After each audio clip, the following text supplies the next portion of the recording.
Okay. I need 5 more minutes before you hit the floor.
Hey, Kevin? Can you get my camera?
Good evening, everybody.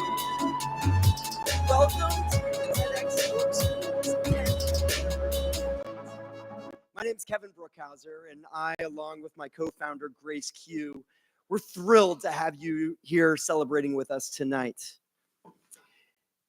What you are about to experience on this stage is a group of independent thinkers, a group of students, teachers, community members, alumni, special guests, all gather on this stage to show you how diversity of ideas can make us stronger.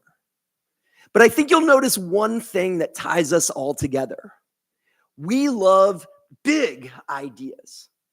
It's not just about solving problems by making incremental advances or taking the next step. It's about reimagining the future, where the next step isn't a step at all, but rather a giant leap. That mindset is what tonight's theme is all about, an order of magnitude. If you've taken a math or science course here at York, you've probably come across that phrase. And it applies to some sort of change in value, but not a change where you add a unit or take away a unit. It's about a big change, a change that moves the decimal point over, a 10x change, a 100x change. The kind of changes that we definitely need if we're going to solve some of our world's biggest problems or transform ourselves on a personal level. For 10 years, TEDxYorkSchool has been a place where ideas can take root and grow. And you're going to get to see these ideas grow at an order of magnitude. And we're so grateful that you're here to see it. Thank you so much for celebrating 10 years with us, and enjoy the show.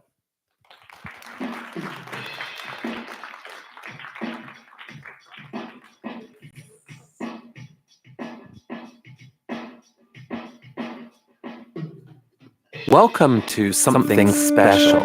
Welcome to TEDx. This TEDx event is part of a global conversation that takes place every day in every corner of the world. In schools, in theaters, in workplaces, even in prisons. People gather to hear the best ideas bubbling up in their communities. More than 3,000 TEDx events are held every year in 170 countries. It's a remarkable thing. TEDx events are self-organized under a license from TED, a non-profit organization devoted to discovering and sharing powerful ideas in the form of TED Talks. It's not TED itself, but your local TEDx team of volunteers that has done all the work to put on today's event, including booking all of the speakers. It's this team's ideas, dedication, and time that have made this possible. We really hope today's program sparks an exciting conversation. This is a day for curiosity and for skepticism, for inspiration and for action. The more you enter into it, the more you will take out. And now, on with the show.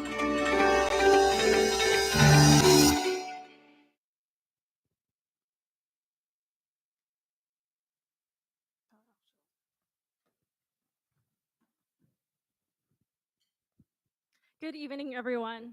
In the spirit of celebrating 10 years of TEDxYorkSchool, I just wanted to thank you all for being here.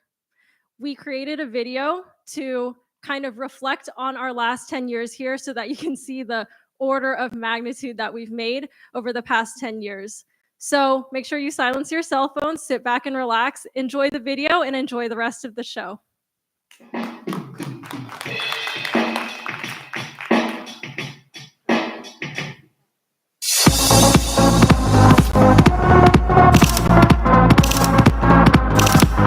But in the end, ultimately, it is up to you to pick yourself up and climb to the top. When you make a decision that was initially for the benefit of others, it could end up enriching your life in ways beyond your imagination.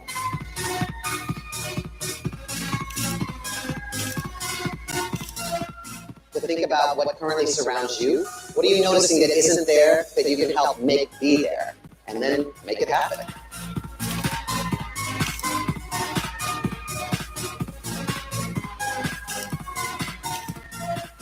Who am I? It's a timeless question that I've been working these last 16 years of my life to answer. In order to develop and grow, we must rely on our own judgment and learn from it.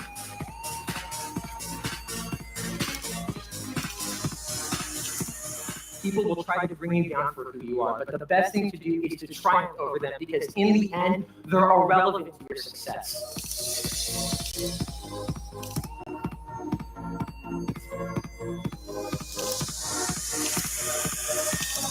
You can follow along, learn as I learn, and find your own way to change the world. You have the power to be kind to others.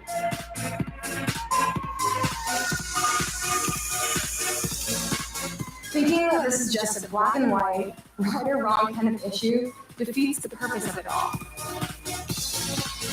Making even the smallest connections over experience and passion is a great way to make a difference in someone's life.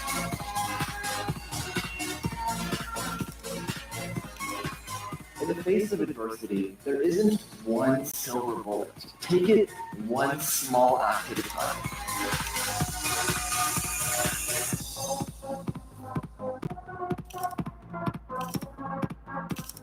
Sometimes it's the things which we try but fail to see, which we remember most vividly. The possibilities of a better future for all of us is endless.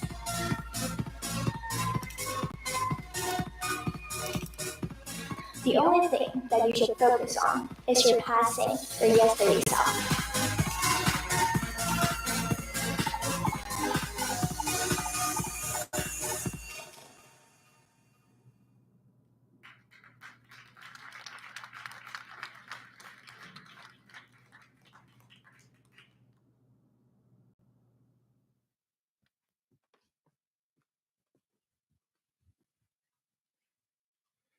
Good evening, everyone. I'm Cruz Xu. I'm so excited to be your MC tonight. I'm going to introduce every speaker before their speech. First, we are going to have Xinyao Zhang. Xinyao is a junior at York School, hailing from Hangzhou, China. She's not just any student. So she's a passionate adventurous and dedicated artist, and also a scholar deeply immersed in the study of biology and human physiology. Last year, she made her musical debut as Constance Blackwell in Ride the Cyclone, and this year, she's returning to the stage as Fantine in Les Miserables. On this stage today, she's going to share us an inspiring journey of a delicate balance between seeking external validation and pursuing what she truly loves. So let's welcome Xinyao to our stage.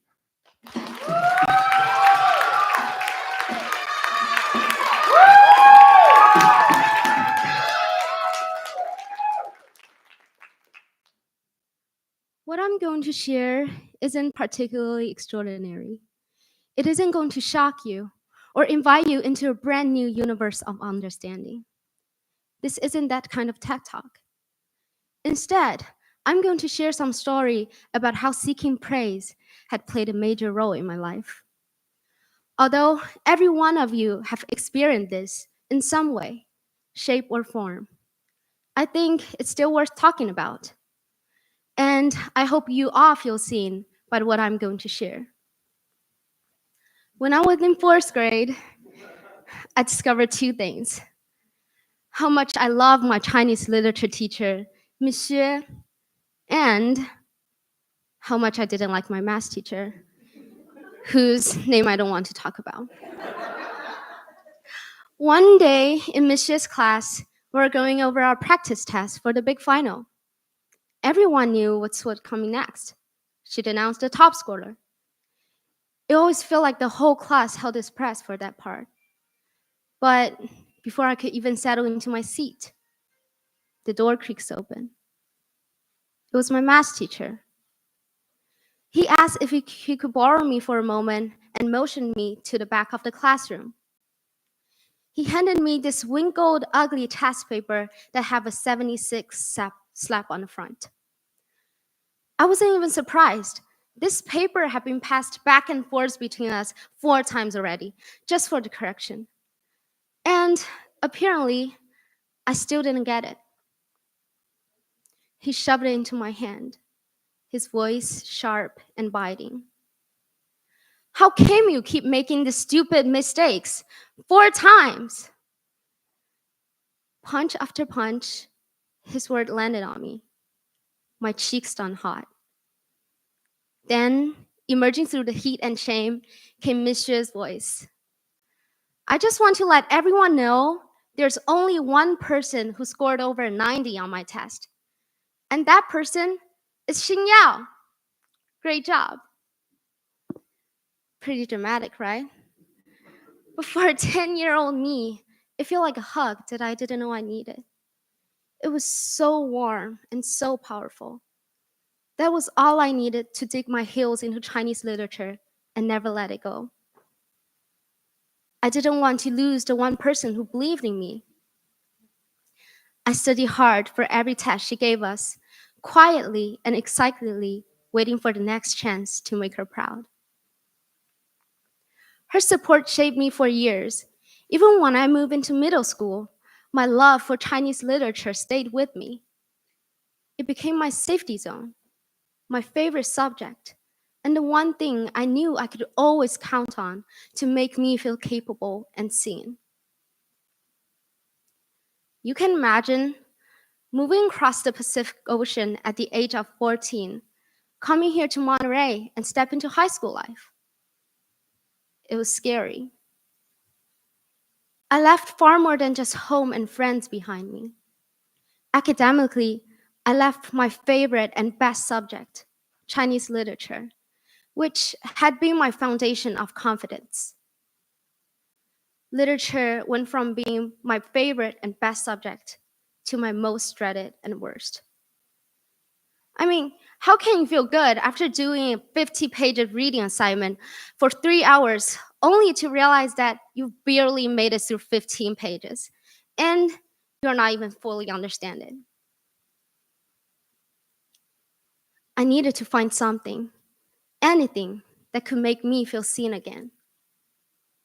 With more confidence, my drive, and yes, my grade will come back.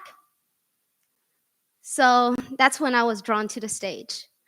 I'd always loved this idea of performing, but never had a chance to try. And there's something different about it. Unlike the typical classroom, where the students who are often very capable are remain unseen, the stage is literally designed for anyone who stands on it shine. So there I was, walking onto the audition stage. I discovered this character named Constant, who had a crazy, wild heart, but was always relegated to the shadow. I understood her. As she went into high school, she too lost the sight of what's most important to her, what motivated and fueled her. I realized that she wasn't just a character on the paper. She was someone I knew, someone I had been. Once casted, I got a chance to fully step into her shoes. I found myself wanting to make her character bigger and vaster. I want the audience to feel her floating adrift, to see her struggle, to disconnect it from the pride that she once carried on the things that make her who she was. And maybe through her, they'd see me too. 7 hours of school life followed by another 5 hours in dress rehearsal. Those days ended up being my highlight of my sophomore years. Every hour spending polishing the monologue and the song, refining every word and every note, they all led to the most wonderful praise I've ever received. Seeing tears on the face of the audience at the end of her monologue. When the musical ended, I threw myself back into academics with way more confidence. I decided to sign up for the International Medicine and Disease Olympiad. a competition that required to memorize a massive amount of biology and medical terms. In English, my entire summer was spent in my local library teaching myself these terms.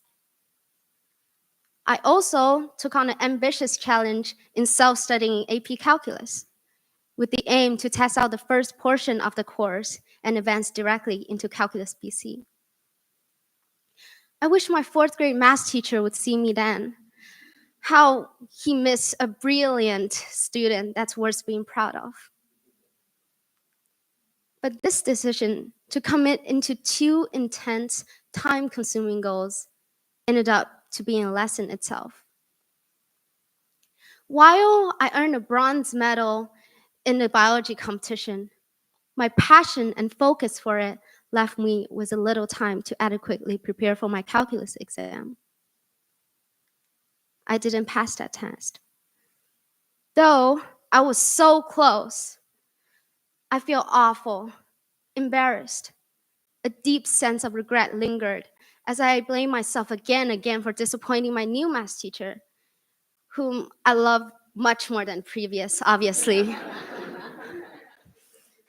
It makes my insecurity grow, as I worried that all the praise, trust, and faith that I once worked so hard to build on and earned would fade away. I replayed everything that summer, over and over again, fixating on the possibility that could make the result even better. I looked close into those memories, and I found out that at the time, I hadn't worried if I would win the prize in the biology competition or lose praise if I didn't pass that calculus exam. Instead, I feel pure curiosity and excitement when I woke up every day, went to the library, and to be amazed by how many magical things are happening in human body every day. Have you ever met this cutie patootie? It literally have 2 feet walking on a microtubule, carrying a huge vacuole all across every single cell of your body. These are kinesin motor protein complexes, masterpiece of engineering that all of us could count on for our existence. As I look back, it wasn't just biology. Things that I thought I'd stop pursuing without praise or encouragement had become my heartfelt loves. Me reading and studying for Chinese literature are no longer just me trying to make Monsieur proud.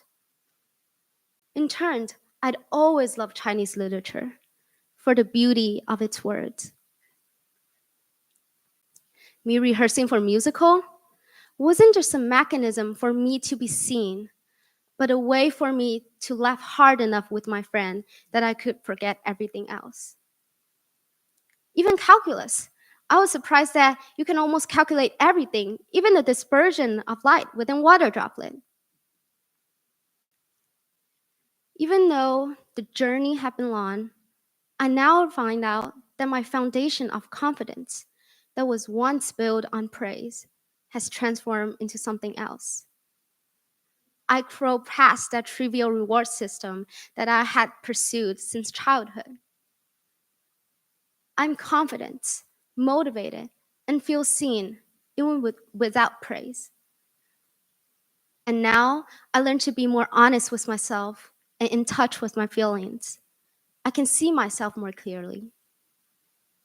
And perhaps what's most importantly, I can love who I am.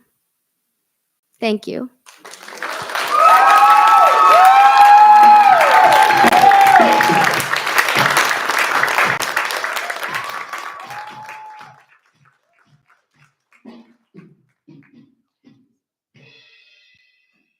Our second speaker is Dr. Kim Stone.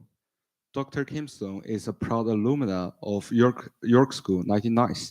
After graduating from York School, she attended Stanford, where she majored in human biology as a perm student and competed in the high jump on the track team. Now she lives in the Bay Area with her husband and 2 boys, where they love to hike, bike, and frolic near Stanford.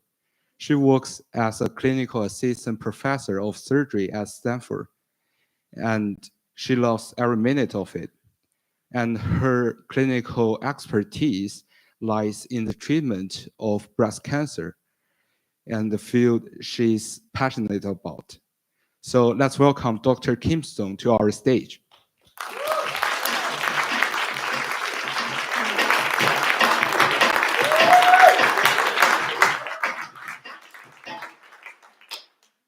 Hello, and good evening. I'm so excited to be here tonight, standing proudly before you as a York dork. I don't know if you kids call yourselves that these days, but back in the 90s when I was a student here, we proudly wore that badge. And as long as I could remember, I was a York dork. My earliest childhood memories in academics, I wanted to be the teacher's pet. I wanted to get the highest score on the test. I took as many practice tests as it would take to get there. And so when I found myself here in this community surrounded by like-minded individuals, I was able to really blossom. But let's be honest, the reason I'm up here tonight, and if you walked past it on the breezeway, the reason that poster is there, it's not of me taking a test. It's because I happen to get really good at this particular sport called the high jump. And I want to take you into the glimpse of the mindset of a high jumper, because we are, after all, sport dorks. To be an elite high jumper requires intense focus. High jump training is obsessive. I would picture in my mind every single one of my carefully measured 12 steps, perfectly curving the J to land my foot exactly at the right spot, driving my hip, turning my hands, arching over the bar, holding it just long enough to maximize the height. Click your heels at the end, and hopefully you cleared it. This kind of pursuit of a particularly finessed and graceful athleticism suited me, because you know what I couldn't do? I couldn't catch a ball for the life of me. And it turns out I won a lot. But winning at the high jump is also unique. Unlike you sprinters out there in the audience, my sport took 3 hours. When the gun went off, a sprinter, that adrenaline, that rush of adrenaline would feed you. But I had to practice, warm up, and then wait for everybody else in the competition to lose before I got a chance to even take my first jump when the bar was high enough. And then in the end, even after the winning jump was cleared, you'd keep going until you also knocked the last bar down. So winning in high jump takes a unique mindset. It takes the ability to stay calm under pressure, even when your nerves are on stage. It takes a consistency, it takes patience, and it takes persistence. And the truth is I excelled as a student athlete. I graduated from York, won the California State Championship meet, and was recruited to jump at Stanford. And I was the top high jumper on one of the best track teams in the nation. And it was great. We traveled all over the place. All the while pursuing a pre-med degree. So I majored in home bio, as Cruz mentioned. And in 2003, I sat poised to graduate, ready to go off into a field of medicine. But if you calculate the world in every 4-year terms, like some of us track junkies do, I was 1 year away from the Olympics. And as it turns out, I was 1 centimeter away from qualifying for the Olympic trials. And I wanted to do anything I could to just reach out and touch that Olympic dream. So I decided I would put aside my dreams of becoming a doctor and wholeheartedly pursue being a professional athlete. Now, it turns out no one's going to pay me to do this, but that aside, I was going to do it. Right up until the point that in a random accident, a picture frame fell off of the wall and severed my Achilles tendon. So as I lay there in the recovery room, I had to stop and think. And it became acutely aware to me this uncomfortable truth, that the pursuit of excellence, to get really, really good at one thing, it naturally comes at the expense of all other opportunities. It's the nature of excellence. But for me, as I sat there and pondered what it would take to, for 4 more or 8 more or 12 more years, and let's be clear, like this was not a career-ending injury. Plenty of athletes recover from an injury and come back even better. High jumpers have long careers. Many Olympians are well into their 30s. But when I looked at that goal to get 1 more centimeter to qualify, suddenly that goal felt self-centered and it felt small. I was ready to go into a new order of magnitude, to transition from thinking about to working so hard and training on something, a sport that mattered so deeply to me, into something that mattered more to everyone else. And so I hung up my high jump spikes and put on my weight coat. It turns out, being a true York Jork, you're really well prepared for medical school. Medical school is long, hard years of studying, memorizing, and for the first time ever, I purely poured myself into that and excelled. But what you might not know is actually sport dorks, turns out we can really win at surgery. Those many hours of carefully fine-tuning and somewhat unnatural physical motion is exactly what we do in the operating room. You don't want an excitable surgeon. Turns out that cool, even steadiness, the ability to calm yourself down under pressure and perform when it really mattered. Hours into the operation when a critical moment comes. It's the same mentality that I had honed over all these years. And so as you go through the journey of becoming a doctor, at some point you got to choose, well, what actually am I going to do? I was compelled and drawn to the field of breast surgery for a bunch of reasons. One is that I loved the narrow specialty. I wanted to be a true expert in something, but I also wanted to help as many people as possible. So look around the room. You all have breasts. We are, after all, mammals. It's the definition of our species. And so I had this opportunity to go into an incredibly compelling field to help as many patients as I could. And don't get me wrong, this is a field that predominantly affects women. Men do get breast cancer, but 1 in 10 women in the United States will. And so I could help a lot of people. Now, to be clear, we call ourselves breast surgeons, but actually we're breast cancer surgeons. And this is unique even within medicine. Like, lots of medicine is hyper subspecialized. That's a trend that's been going on for years. But it is unique because we're not just one disease. We treat one cancer of one disease. And that is unique. You know, most medical fields, maybe the endocrine system, it's like how it all fits in. Even a liver surgeon addresses all the maladies that could go wrong in the liver. So why is this, that breast cancer is so incredibly narrowly focused? Well, it comes out of the history. 100 years ago, breast cancer operations were careless. General surgeons who really didn't understand anything about the breast or cancer would take a woman to the operating room and remove a lump from her breast, and while she was still unconscious and under anesthesia, would make the unilateral decision to remove the entire half of her chest, all of the underlying muscles and lymph nodes, in a procedure that we call a radical mastectomy. And she would wake up mutilated, devastated by the cancer diagnosis she didn't even know she had, and the surgeon's job was done. The women's movement in the 1960s demanded better. Outspoken, courageous women said, I'm not going to stand for this anymore, and paired with some really inspirational doctors who ran amazing clinical trials that compared less invasive procedures and recognized that the biology of the disease matters much more than the surgical procedure alone. Through this, we were able to craft very specialized procedures, and today we do a great job. This area focuses on such an incredibly nuanced care of cancer. I have been able to craft my skills to do a few operations beautifully. Over the last 10 years, I've traveled the world to develop this expertise so that we might be able to preserve form and function and even optimize beauty while getting the best oncologic outcomes we ever have. And along the way, another beautiful thing happened, and that's when I became a mother. And through the process of nursing my beautiful baby boys, I rediscovered what breasts truly mean. The relationship that I had with my breasts changed, but also to the whole field. And I looked around and I thought, I want to learn about the health of the breast and this organ of lactation. And I looked back through my medical school curriculum and it's absent. I couldn't find anything on it. Do you know we know a whole lot more about how cow udders work than how the human breast does?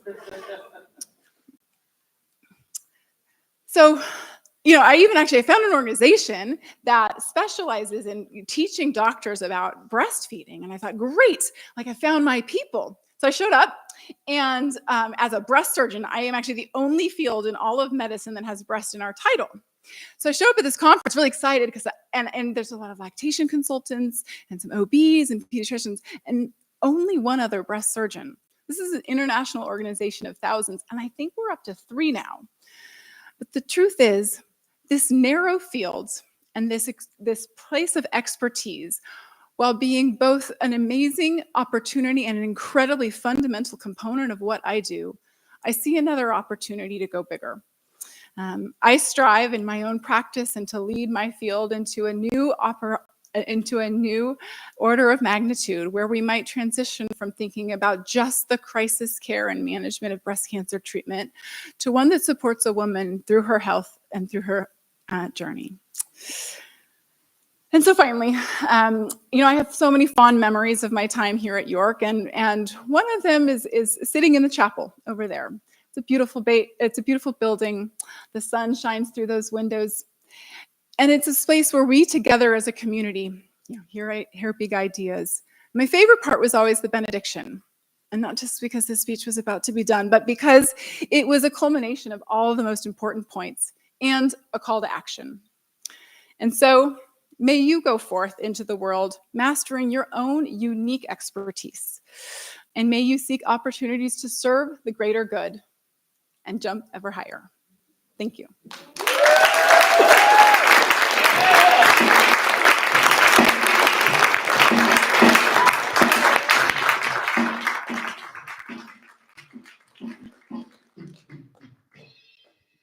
Next, we are going to have Justin Robles-Para.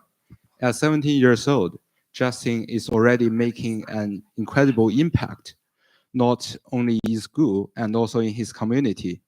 As an 11th grader, Justin balances his passion for deep thinking and creativity by building Lego sets, all while maintaining a strong commitment to personal growth and service. He's also the founder of York Service Learning Club, where he passionately encourages others to give back to their community and also sees opportunities to make a difference. Today, he will share his thoughts on what success means, including insights, personal experience, and a unique perspective on ambition, courage, and growth. Let's welcome Justin.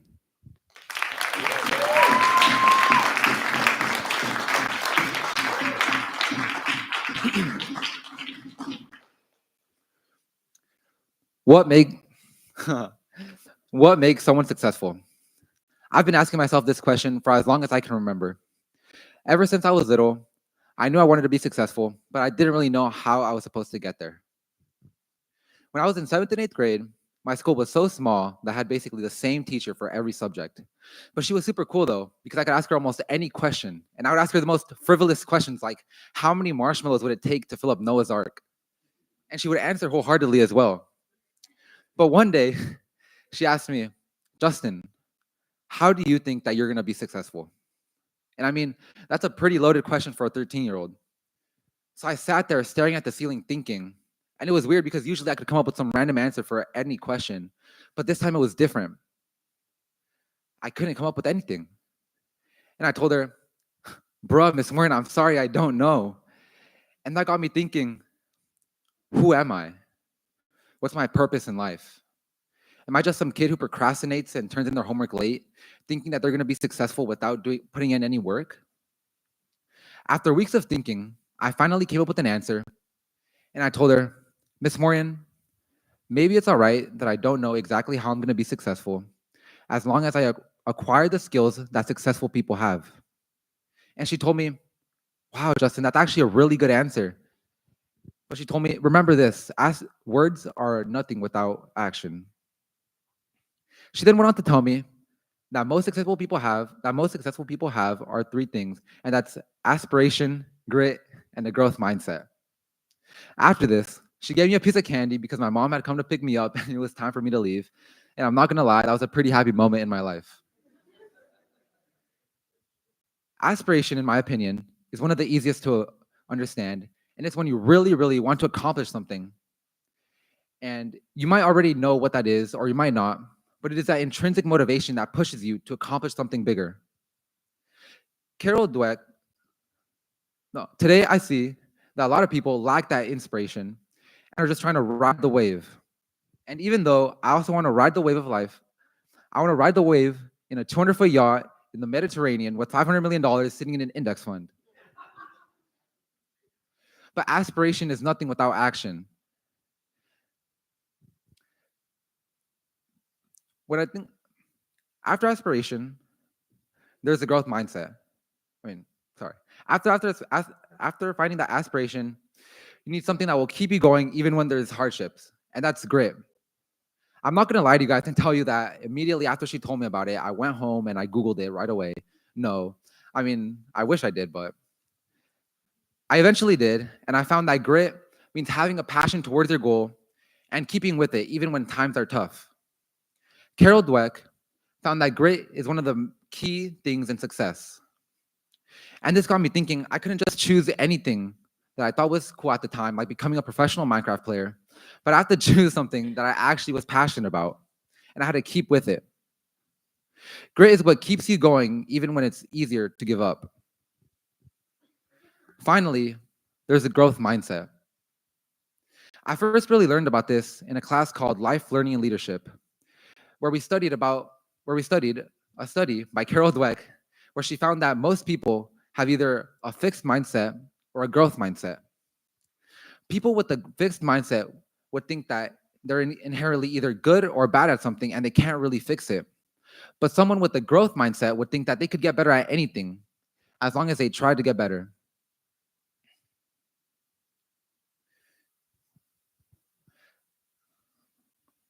I started to think, after learning about the growth mindset, I started to think how failure was keeping me back, and that and that if I told myself that I couldn't do it, I would just never try. But if I said that I could get better at something, then I would think of challenges as a way to learn. By changing the way I think about failure, this has made my life and school a lot less stressful. Because I'd say challenges as an opportunity to grow stronger and not something that defined me as a failure.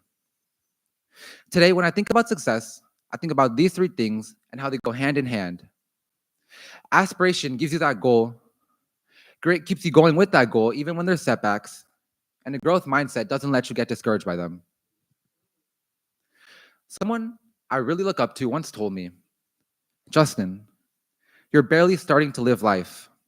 You're like a baby bird learning how to fly, about to leave its nest. And there will be setbacks in your life, I know that. But like the baby bird, you have to keep trying to fly. I used to think that most successful people were just random people who got insanely lucky. But I now know that it's about your attitude towards life and the way you handle the ups and downs. You can't just, anyone could be successful. You don't have to have all the right answers right away.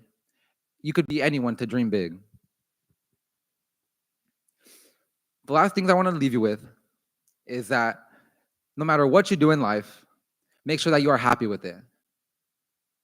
And I want to inspire you to think of success not always as the end result, but as the journey that you go through to achieve that, the people you meet on that journey, and the story that you will once be able to tell. For my final words on this stage, I want to say that I personally will be successful in the future, and I hope that every single one of you has got to say the same or will get to say the same. Thank you.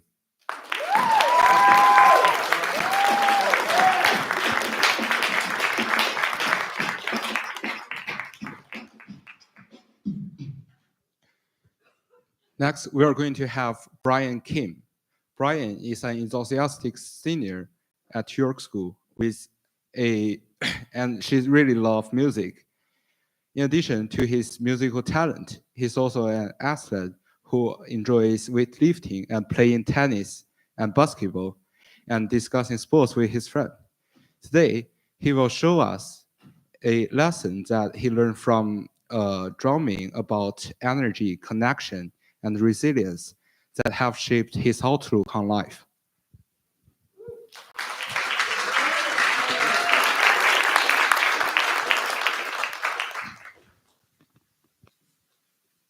Well, hello. So I originally didn't think I had anything to share with you all today, but it wasn't until November 1st, 2024. Some of you guys know that's the early application deadline for colleges. So like the responsible person I am, I started writing 4 hours before the deadline. Yep, November 1st, 2024. And the prompt of the essay went something like, if you had the world's attention for 10 minutes, what would you say? So I thought about it for a long while. Would it be basketball? Maybe tennis. And as my dad bugged me to write the essay quicker, my friend gave me a cool idea. How about drumming?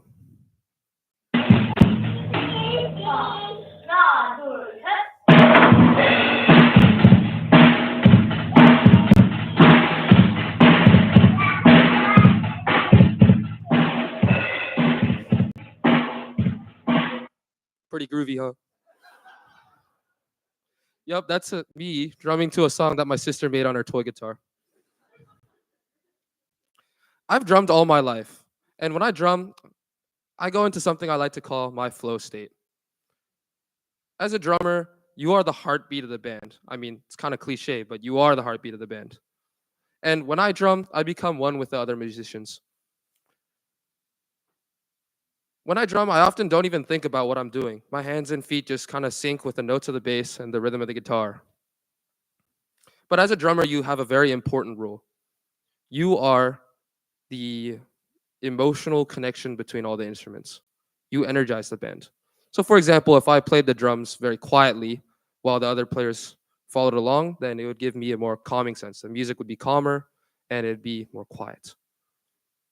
If I inputted more noise into the band, it gives a signal for the band members to play louder, and in turn it energizes and makes the band more powerful.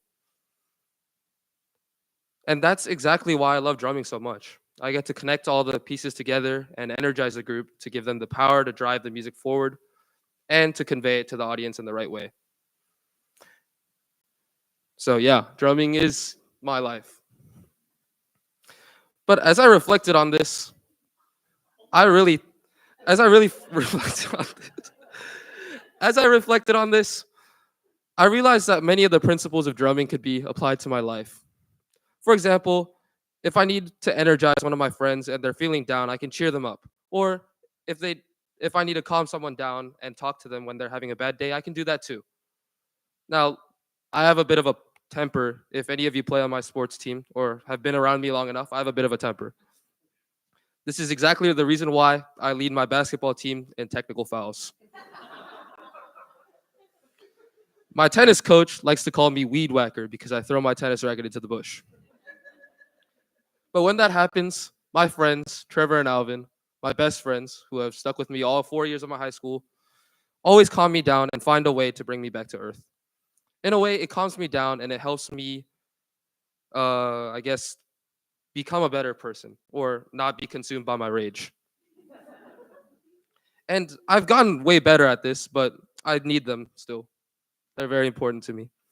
So what I'd like to leave you guys with today is like a drummer. Like a drummer connects the bands with all the things they do by energizing and keeping each other together. How about we as a community connect together and leave our place a better, oh my goodness. How about we connect each other and bring us to a brighter society? Thank you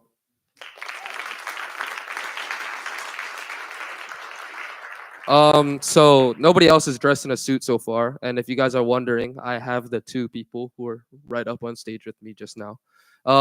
Please welcome Trevor, Alvin, and our bassist, Aiden.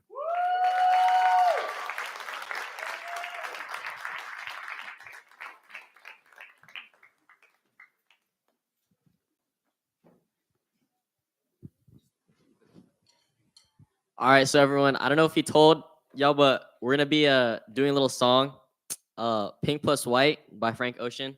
Brian's gonna show off his drumming skills. Don't start.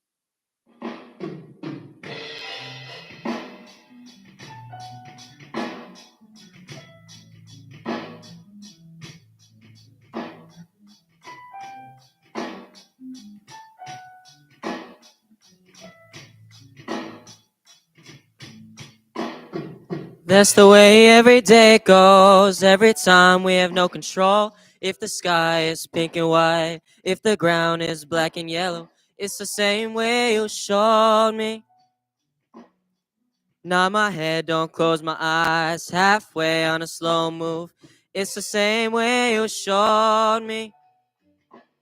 If you could fly and you feel south, up north's getting cold soon. The way it is and we're on land, so I'm someone to hold true.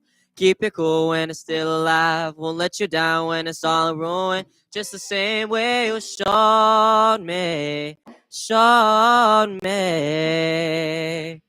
You showed me love. Glory from above. Regard, my dear. It's all downhill from here. In the wake of a hurricane, dark skin of a summer shade, nosedive in the floodlights, tall tower of milk crates. It's the same way you showed me. Cannonball up the porch side, older kids trying up the roof. Just the same way you showed me. If you could die and come back to life, up the air from the swimming pool, you kneel down to the dry land and kiss the earth that birthed you. Gave you tools just to stay alive, make it out when the sun is ruined. That's the same way you showed me. Showed me. You showed me love. Glory from above. Regard, my dear. It's all downhill from here. Remember life. Remember how it was. Palm trees, Michael Jackson, all lands here. Say what up to Matthew, to Shoe. Say what up to Danny. Say what up to life.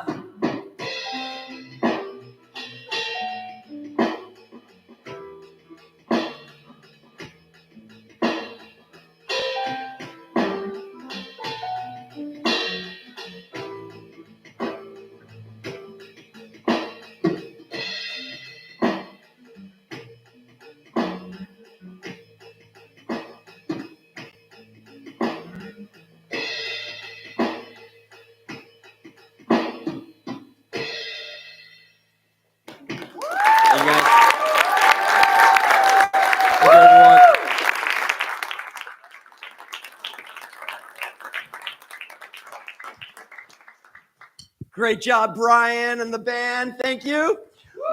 We are going to take a 5-minute intermission, give you guys a chance to use the restrooms. It's over in the chapel and in the library, and then we'll come right back here for the rest of the show. Thank you. You can stay here as well. Okay.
No, not the star.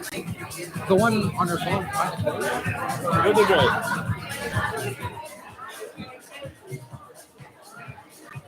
Thank you, everyone. We are going to start back in about 15 seconds, so find your seats. Thank you so much.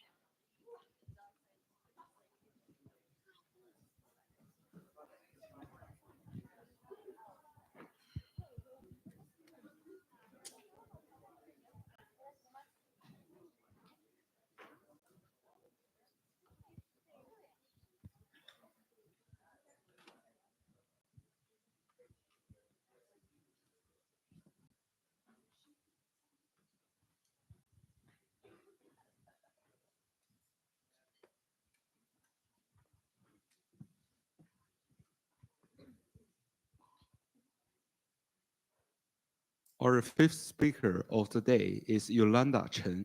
Yolanda is a senior at York School, but she's so much more than that. She's an accomplished artist, a talented tennis player, and also a Chinese girl. Her life,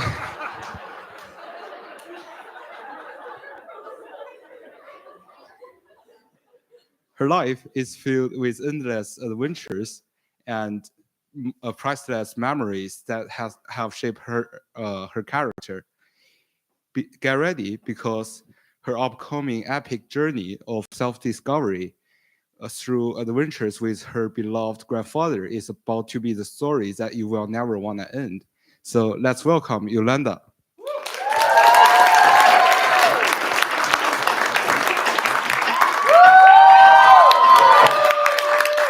Okay. Hi, everyone. My name is Yolanda, and I'm a Chinese girl. So, this is me. So, when I was a child, I used to believe that everyone must experience a unique adventure. Just like the characters in the movie or in the fiction, they first grouping with 3 or 2 friends, and then stepping in a hero journey to fight against the bad guys. And then they beat the bad guy and won the success and won the treasure. And I deeply believe in this and anticipate that I would get my own hero journey one day. I was always waiting for a breakthrough in my life, such as a magic superpower suddenly awaken, or a letter inviting me to save the world, or go to the Amazon jungle to get a magic red diamond. However, none of these happened, obviously. So my life was full of school and small things. I wasn't the hero from the movie or in the fiction. My fate is just being a normal high school student and getting a high school. And thinking about how can I get a good grade every day, how can I get like 90% on my calculus test, or think about what's for dinner tonight, and where should hang out with my friends, and learn how to put makeup by looking at the YouTube videos. So I was like the NPC in the world, the non-player character, as part of the background of the universe. It seems like I will live forever in this boring, ordinary, and repeatful life. So the brutal reality gradually infected my brain and killed all the nice fantasies in my head. I became more and more numb and stopped hearing the signals that might turn me into a superhero. I live in a time period before the superhero awakens their superpower. But there's a person in my family who already lives in an extraordinary life. He's my grandfather. So, that man. So, my grandpa was born in Vietnam and he came to China to study before college. His journey wasn't about fighting with the dragon or won the treasure, but it's filled with danger, resilience, and bravery. And the reason why I'm so curious about his story is because I found this under his pillow. That's a tiger clawed brass knuckles. It looks so dangerous. And because he's from Vietnam, so I'm just start to think like, is he the spy sending from the Vietnam to China? Or is he the person who served the military to send here to monitor the Chinese government? I don't know. So to find out, I have to hear the story. And the story how he came to China has been told me like several times over and over again when he was drunk. His cheeks were turning red and the air coming out from his mouth smells like alcohol. And he will be like, hey, Yolanda, Grandpa is going to tell you a story that you never heard before. But I already heard it a million times. But it's fine. So here's the story. My grandpa has two best friends. Just like what I said before, the first step for a hero story is to grouping up 2 or 3 friends. And he did that. And then they start their hero journey. So they come from the Vietnam, the Ho Chi Minh City, and traveled all the way to China. And because of the relatively lax border security, they got a chance to swim across the Mekong River to reach the Chinese border. So from my own imagination, the Mekong River was full of danger. There must be some mysterious water monsters in the river, which, like the giant catfish or the crocodiles hiding at the bottom, which are ready to bite you. And the suspicious boats were everywhere are watching at you. And I can picture that my grandpa and his 2 best friends pulling each other through the rushing river and dunking through the mangroves. And after we swam ashore, but before we reach the border, they have to sleep on the branches of the tree to avoid the border patrol. The leaves on the tree were moist. The smell of the soil and the sound of the bird were everywhere in the rainforest. And of course, I add all these feelings from my own adventure when I went to Costa Rica during my sophomore year. And now the most exciting part of the story, the climax of the story that every English teacher will teach me is the conflict. And I'm fighting with the bad guys. So here's the bad guy. A border patrol. So the border patrol found the 3 young Vietnamese anyway. And the helplessness and panic was revealed on their face as the bright flashlights shone. So the 3 young men jumped down from the tree and started to fight with the border patrol. My grandpa used his strong arm to punch his face and kicked his stomach by using his leg. The 3 brothers wiped the blood of each other's face and passed the dot of each other's shoulder and finally smiled in success. Doesn't it sound wonderful? Just like the climax of the story. But no, it's fake. I make all them up. The reality is, yes, The three Vietnamese young men bribed the border patrol with a golden watch. And then they just secretly, quietly slip in at the border in disgrace. And after they arrived China, they have a Vietnamese stone and they cut them into 3 pieces. And each brother took 1 piece and go to a different country. So the first one went to the US. The second one, which is my grandpa, he went to Vietnam. He went to China. And the third one went to Australia. And they promised to reunite the dome again, but they never did. So they're still like spread across the world. And for my grandpa personally, he went to Guangzhou, China alone. And there he attended an international school for the foreigners and he learned the new language Mandarin. After that, he also changed his name from Ran Zhou to Chen Gui to better fit in the society and create a new identity. And after that, he went to Suzhou, which is my hometown, work as an interpreter in the Public Security Bureau, and met with a Chinese woman, and he becomes my father's father. So to me, his story was filled with everything I want, I've always dreamed of. It's like a hero story, right? So I asked, wait, where is that? Never mind. So this is a picture of my grandpa with my grandma, and this is the picture me and my grandpa, and somehow he did look like a spy because he always has his hat on, wear the suit, put the glasses. And I was so tiny, at the same height as he was sitting down. So after that, I asked him like, how did you feel after like experiencing all these things? And he said this sentence: I never viewed myself as a superhero, but a young man trying to survive. And now take a back look at me. Maybe you can see some similar traits between my grandpa and I. So as an immigrant, even though I didn't swim across the Pacific Ocean here, but I'm still proud of myself.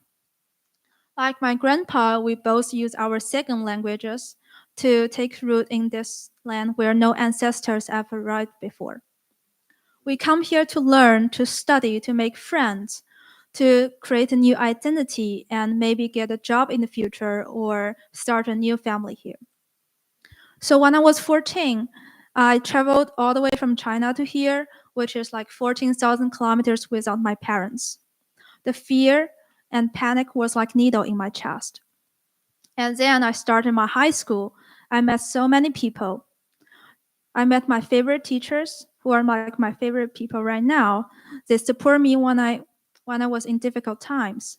They were like my parents to me. They were like the teachers in my life who will stood by me during the moment of doubt, who gave me advice to shape my path forward. And of course, I met my friends, the ones I will carry all the way through my college and go beyond. And we met difficulties, encountered them, and overcome them.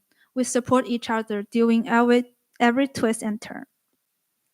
So to me, my life have long been shaped by these 3 core elements: the friends, the bad guys, and the moment of success. So, and also I believe every one of you maybe already entered your own hero journey, just you never noticed before. And I think we are also our own hero. And the last thing I will say is that I want to give this speech to my grandpa, who passed away last year, so he cannot be here to speak this. And that's why here I am. Thank you.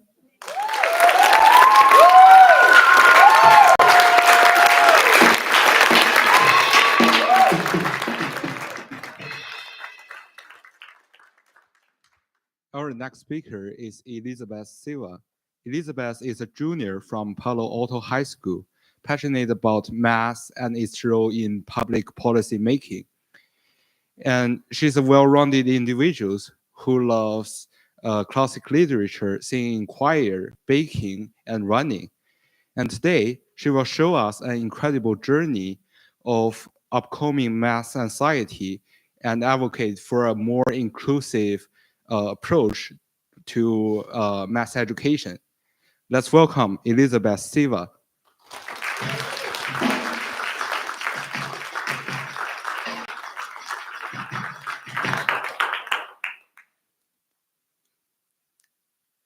Okay, today I want to talk to you about mathematics.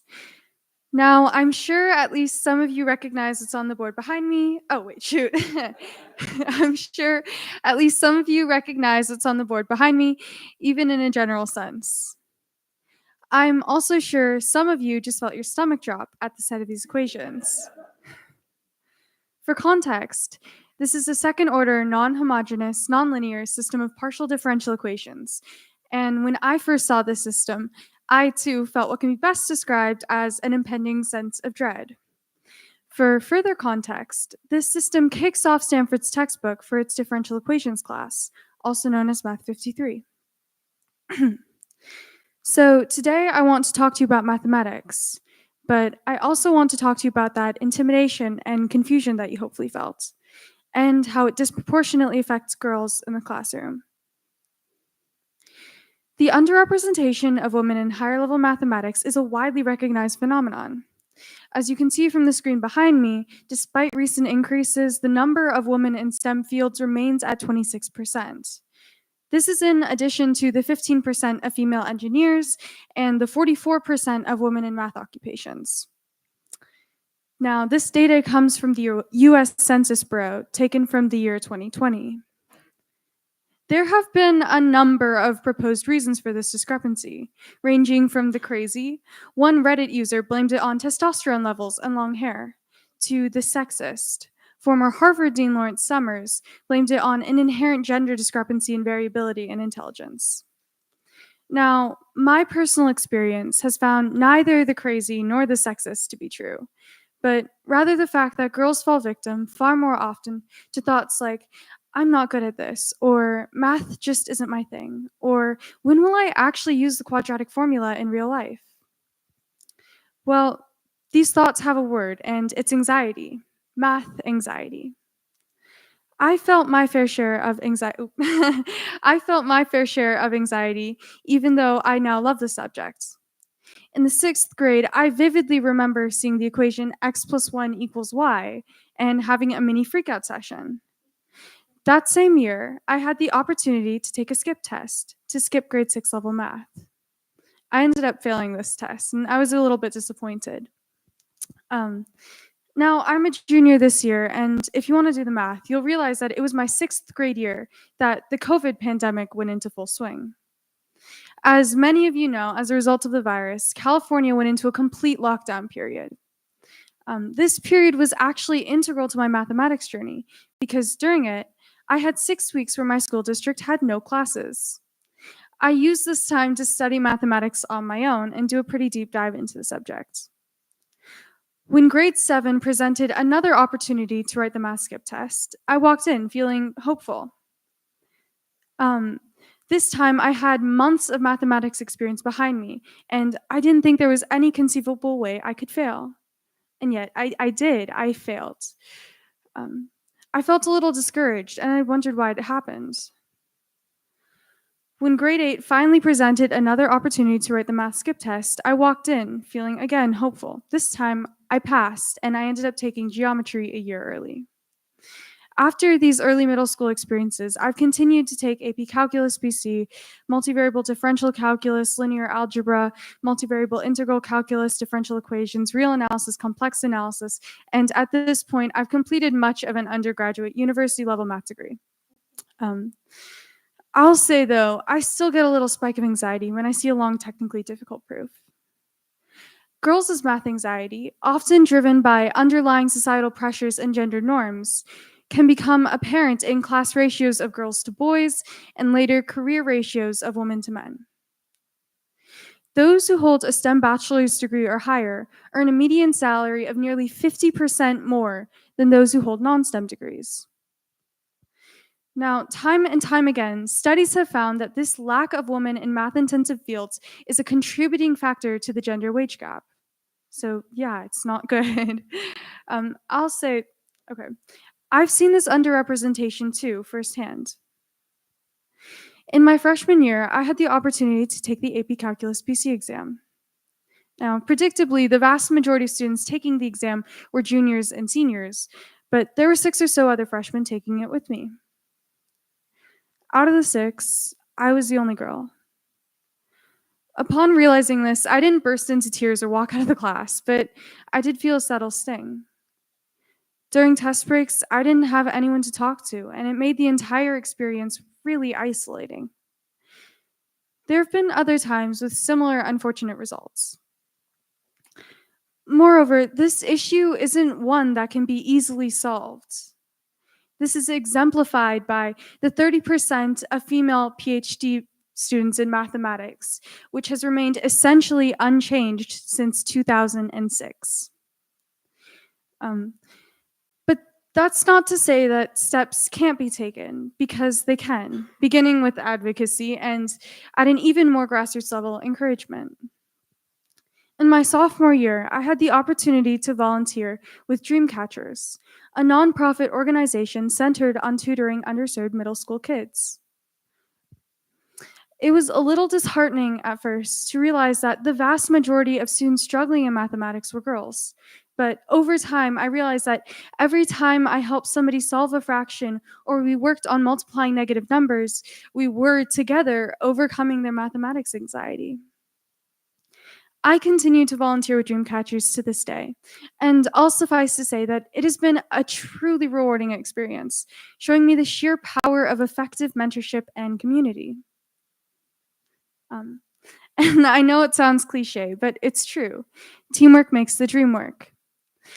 It's my hope that if we recognize the broader issue of mathematics anxiety among our female students, we can together change the way we all think about mathematics. To all the girls out there, I just want to say, other people will have limitations and expectations for you, but please don't let them be your ceiling, because you've got way too much potential for that. Mathematics is an amazing field, and there's still so much for you to explore. Now, just as a final note, if you recall the system of equations that I tried to show you at the beginning of this talk, they were actually used to land the Apollo mission on the moon. So no sweat if you didn't understand them at first sight. Thank you.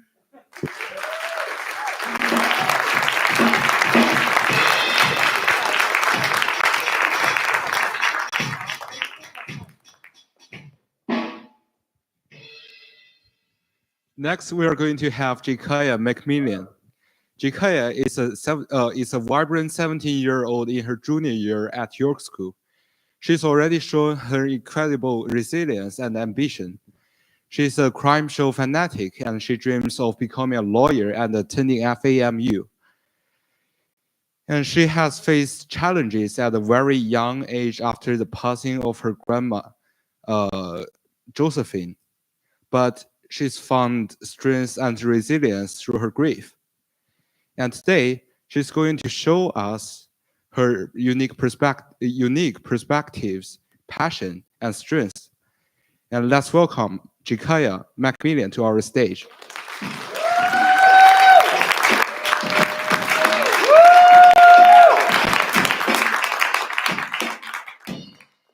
Hi, everybody.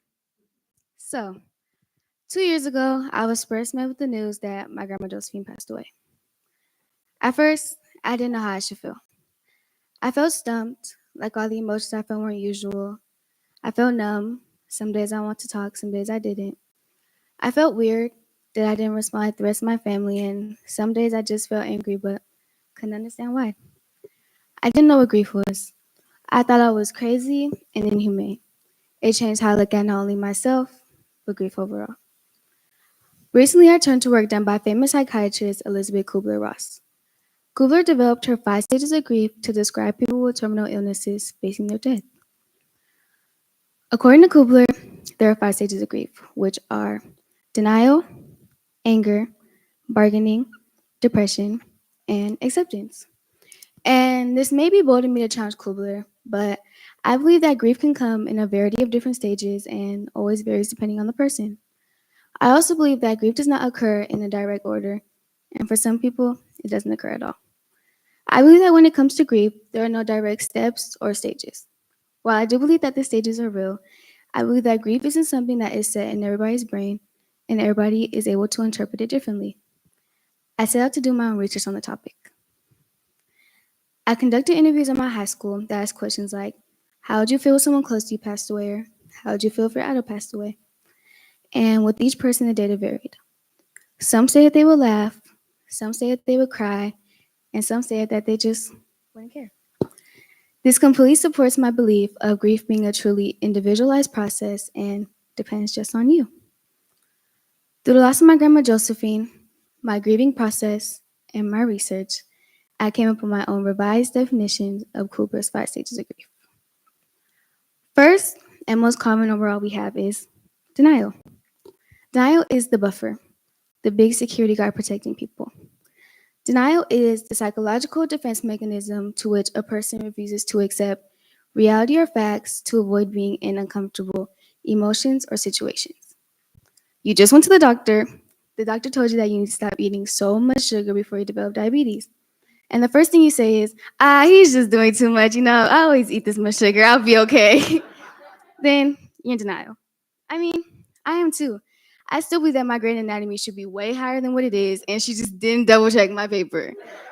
But, I mean, who's asking? Next, we have anger. I mean, this has to be everyone's favorite. I mean, it's my favorite. I love anger.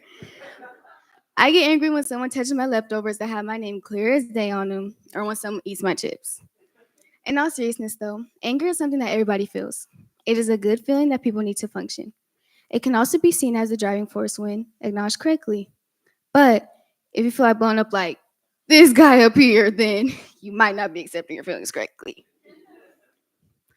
Following anger, we have bargaining. Bargaining is to make a deal with yourself or a spiritual being to make yourself feel better.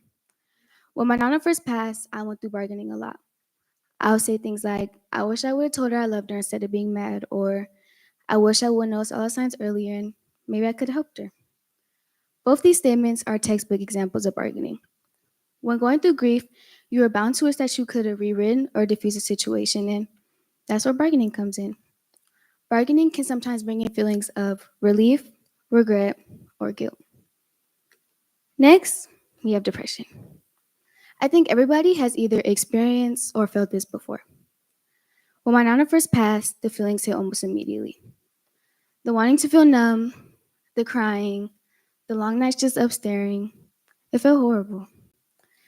Depression is the stage of the grieving process where an individual feels profound sadness, hopelessness, and despair. Depression is a natural thing, yes. It has also been classified as a mood disorder. But when avoided and not acknowledged, it can turn into something harmful.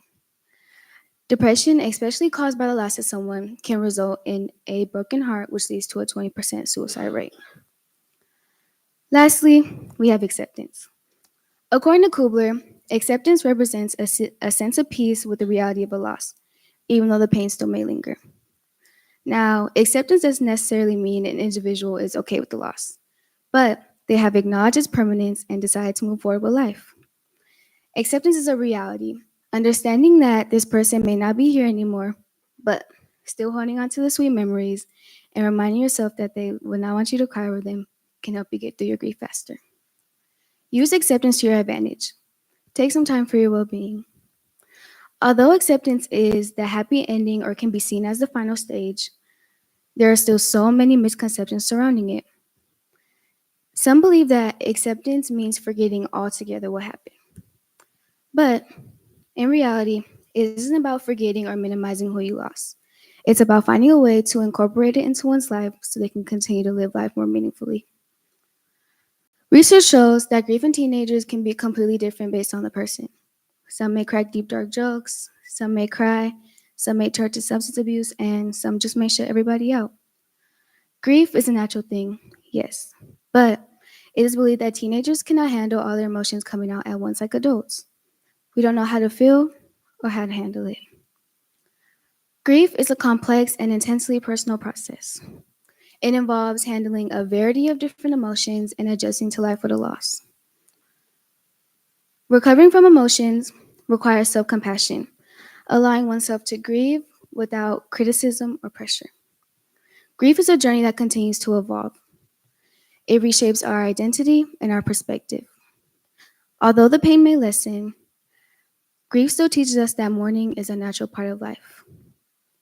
The pain passes, but the beauty remains, says famous painter Pierre-Auguste Renoir.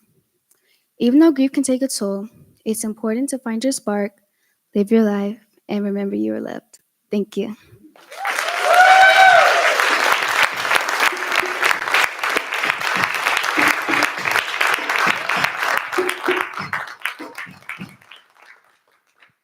The last speaker of the day is Miss Candy Deschamps. Miss Deschamps is a chair of Humanities Department of York School. She's going to tell us an incredible story today. Before she joined the York School, she lived in New York City for 18 years, where part of her story takes place. Before becoming an English teacher, she worked for various arts organizations and experienced a rich life. On the outside of the classroom, she's a fiction and memoir writer who is passionate about many topics, including sobriety, the criminal justice system, and Leona Del Rey. And she's going to take us on an incredible journey through a relationship that shaped her career as an English teacher and also as a person. Let's welcome Miss Candy Deschamps.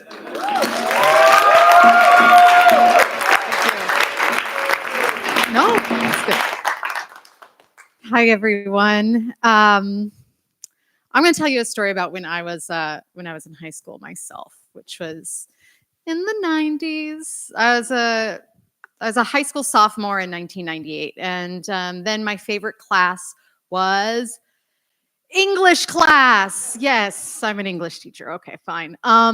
So I'd always loved reading and writing. That's true. But what I've come to know is that our favorite classes are the ones that are led by our favorite people. And my teacher sophomore year was Mrs. Schmidt. Among the many things I credit this woman for, she introduced me to Shakespeare.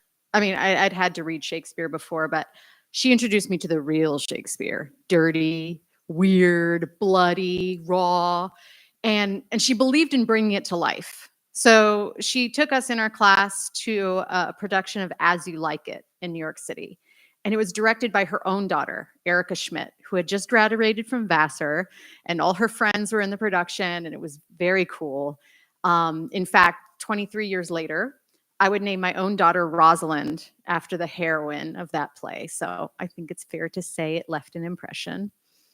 One day, Mrs. Schmidt arranged a field trip to the Metropolitan Museum of Art, and I should have gone, but I declined because, well, I don't know if I should tell you, but there was this college guy that would come to sub sometimes, and I thought he was very cute. And he wasn't even the sub that day, though. It was some old lady, and the 3 or 4 of us who hung back, we were given an assignment on a Van Gogh painting. And I didn't know thing one about art history, how to analyze paintings, what to say about Wheatfield with crows. So feeling lost and confused and not particularly invested in this assignment, I Googled it.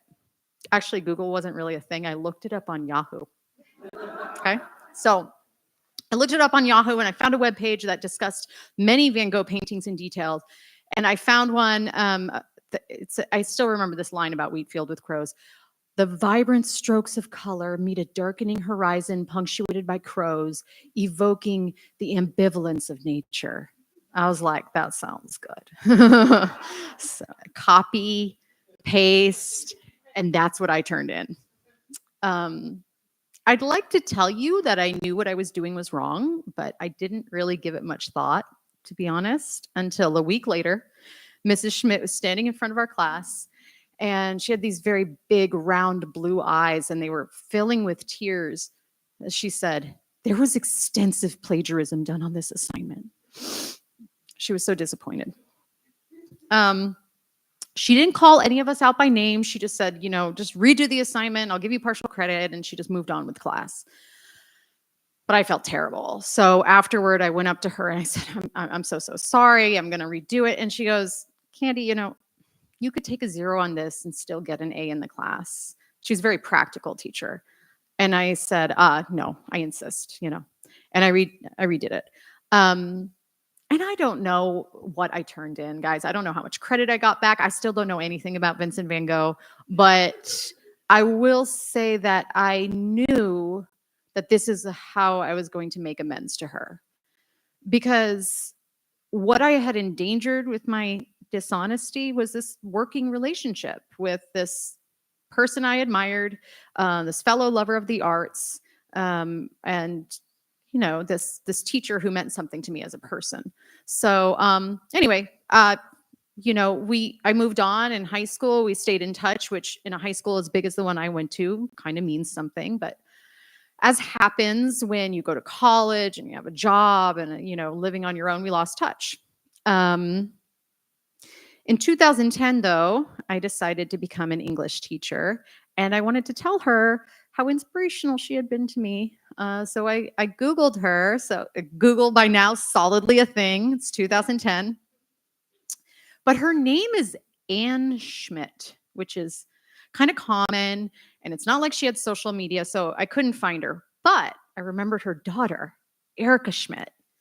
And when I Googled her, I saw that she's still a successful director, and she's married to Peter Dinklage. Do you know who this is? He's an actor, right? He played Tyrion Lannister on Game of Thrones. That's what I do. I drink and I know things. That's his line, which is it's cool, but I'm just like, that still doesn't get me any closer to Anne Schmidt. But one day, I'm on the Lower East Side, volunteering at the Lower East Side Girls Club, and who do I see standing outside the hot new downtown brunch place? It's Peter Dinklage. And so I muster up the courage to go up to him and I go, I know this is going to sound weird, but are you Anne Schmidt's son-in-law? And we got to talking, and by the end of a very nice conversation, he's holding up a slip of paper to me with my favorite high school teacher's cell phone number on it, and he goes, if she doesn't call you back, it's because she doesn't know how to use her phone. But she did call me back, and we had a little reunion in Brooklyn, and from then on, anytime she came to town to visit her daughter, I would get to see her too. Yeah, it was sweet. And I told her that I modeled my teaching after hers, leading with love, right? Love for literature and writing, but also for my students as individuals, and love for a good conversation in the sacred space of the classroom. And when I became a mother, I also modeled my mothering after hers. My kids have so many books that Mrs. Schmidt has sent them in the mail. And if my Rosalind ever directs a play, I'm going to make you all see it. Okay? She's 4 though, so. So hear this. Life is long. People come in and out of your life and back again in new ways. But imagine if I hadn't rewritten that Van Gogh assignment. Yeah, maybe I still would have gotten an A in the class. But would I have gotten an email from her after I sent her a draft of this very speech saying, I don't know how to end it? And she said she was so touched, and it was filled with exclamation points. And then she said, I know about the overuse of exclamation points, but sometimes they are called for. English teachers, okay. This is a 27-year relationship now. And what I know about abiding relationships is not that we never disappoint each other, but that when we do the work to set it right. Because what we're teaching here, what we're learning here, it's not really the Shakespeare stuff. I mean, I love the guy, but come on. It's about how to be a better human being with and through each other. Thank you.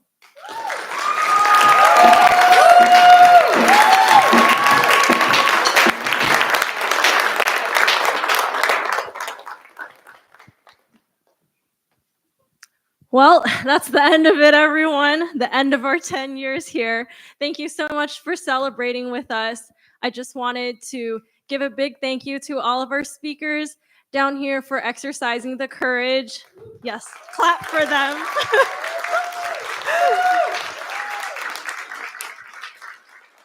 Yes, thank you to the speakers for exercising the courage, for applying, for writing their stories and memorizing and putting in the hours of work to prepare this. And I also wanted to thank our tech members. I mean, they were so amazing tonight, this whole week. And, thank you for understanding our spontaneous intermission. Without the tech team, all of this would not come together at all, and we wouldn't even be here. And thank you to the audience members for joining us tonight and celebrating 10 years of TEDxYorkSchool. So have a good evening.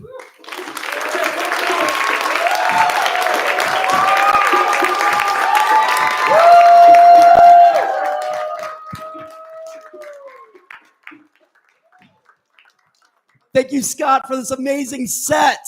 Give it up for Scott. Woo.